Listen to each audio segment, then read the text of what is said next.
One thing I wanted to read to you, though, was a question that came up about the approach in the DHB towards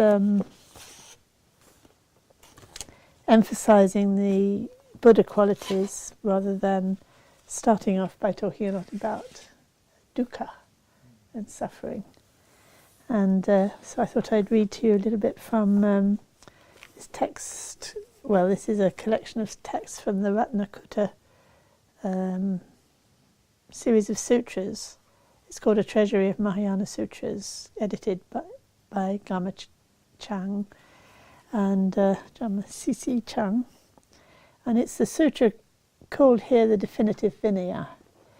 And it's a discourse with Upali. And Upali in the Theravada and Mahayana tradition is the disciple of the Buddha who's foremost, I think is how they put it, he's foremost in Shila, in discipline, the monastic discipline in particular. Vinaya, that's right, Vinaya. And he's having this discussion with the Buddha, or is it Manjushri? Anyway, I think it's Buddha.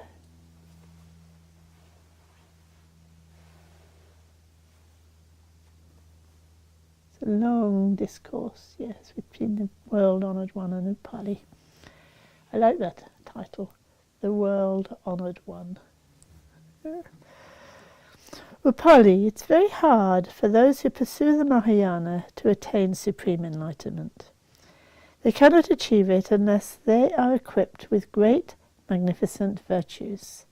Therefore, bodhisattvas never feel abhorrence even if they are constantly involved in samsara for an incalculable number of kalpas.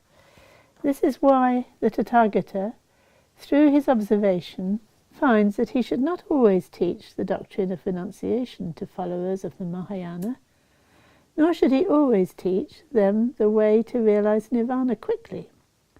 Instead, they should be taught the profound, wonderful, undefiled doctrine which is in unison with kindness and joy, the doctrine of detachment and freedom from grief and remorse, the doctrine of unhindered emptiness, so that after hearing it, the bodhisattvas will not tire of being involved in samsara and will attain supreme enlightenment without fail. So the idea that it's quite interesting, certainly having been trained within the Tibetan Buddhist tradition, there's a tremendous emphasis on renunciation and a tremendous emphasis on compassion. And there is this tension within the tradition between, in a sense, not minding samsara, because we're going to be here for a long time working for the benefit of others. So it's, in a funny way, we're not in a hurry to get anywhere. But on the other hand, there's this great emphasis on don't hang about. Don't think you've got all the time in the world, because, this opportunity to practice is very precious and very soon over, and if you miss it this time round, when will you get such a good opportunity again? So, seize the day kind of thing. So there's this kind of tension, or should I be busy working for the benefit of others, or should I be, thinking I might do any time and I better just focus on my meditation practice, which should I be doing? And I find this passage reassuring, that it doesn't matter that much if you get the balance a little bit too much this or too much that way. In the end, it doesn't really matter. Maybe you spend this life working terribly hard in helping others, developing compassion and love and a feeling of joy at being involved in life. And if that goes too much into the direction of becoming attached, you're going to suffer, aren't you? And it's going to remind you, oh gosh, I've become attached. Actually, the reason I've become attached is because I've actually lost the view. So I need to practice more and practice more deeply to get that view of emptiness back, so that I can engage again more fully in the world. And I don't think we need to worry too much if we get the balance not quite. You know, you might say, right. Maybe there isn't a right. Maybe it's just a matter of sometimes one's doing more one way, sometimes one's doing more the other. And that's also what Khenpo Rinpoche told us as a Sangha. We should, that should be our ethos, that we all do our, what he called his ascetic practice, which is practicing in the world. And we should all do our retreat practice, which is, you know, when we can deepen our experience and understanding of the view.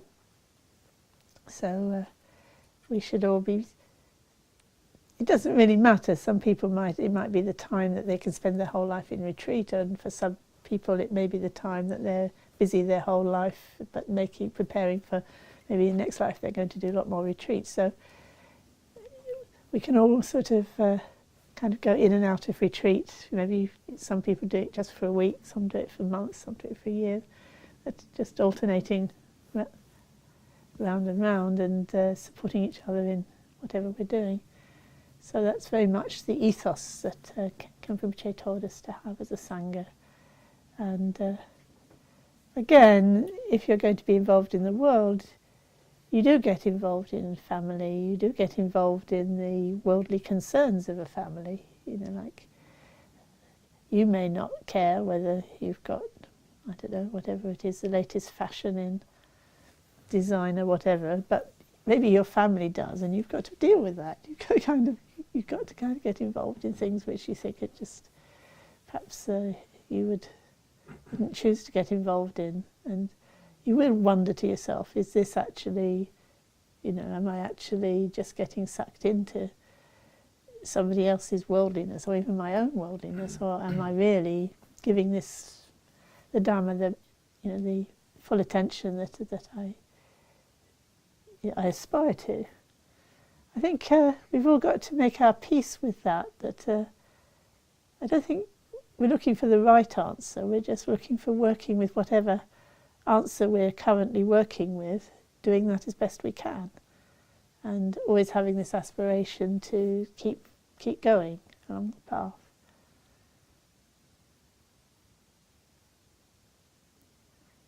So that's why, you know, going back to this passage, when we're talking about why I don't start with dukkha.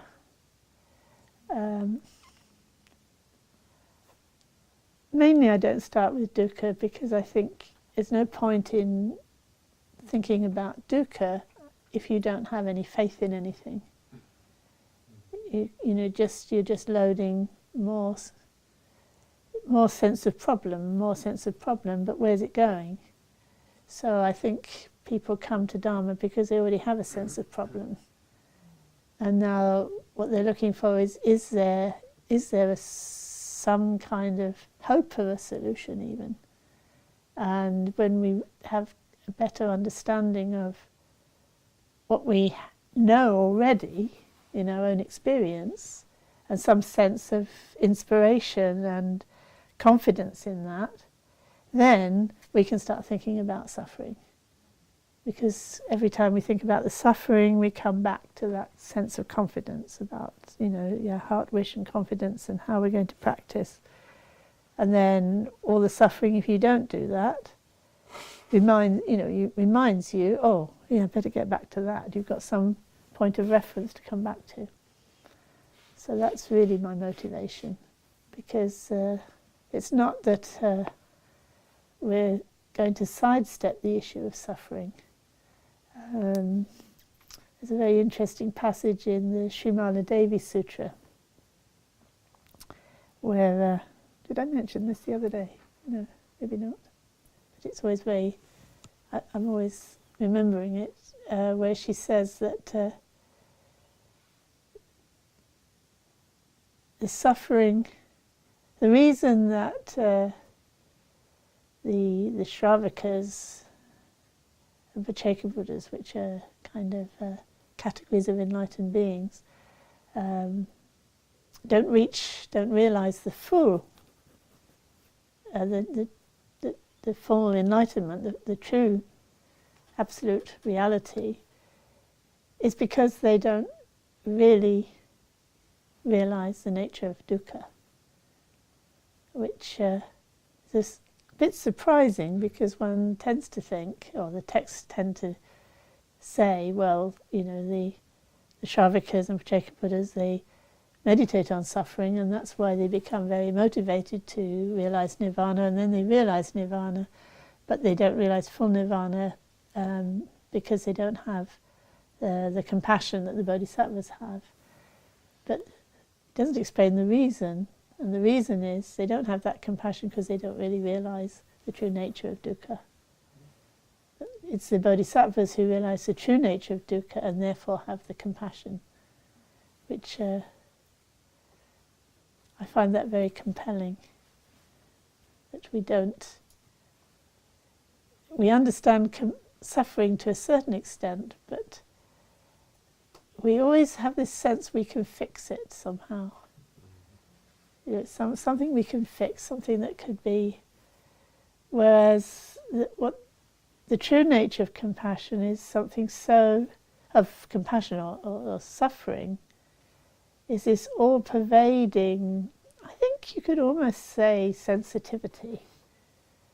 That sensitivity, that unless that's truly realized and acknowledged for what it is, which you could say is compassion, it will manifest as if you like, an all-pervading sense of unease and pain, which they describe as being, this kind of pain is like a hair in the eye, as opposed to a hair on the palm of a hand. So you can think, well, a hair on the palm of a hand is hardly any suffering at all. But if it's in the eye, that's extremely uncomfortable. So that's something to look forward to. As you become a bodhisattva, the suffering which you now barely notice, you will notice. You will notice. That's why they say the path is difficult, because who'd want to go there? You get to a certain point where you realise there's nowhere else to go. You've got to go that way. So, just to cheer you up.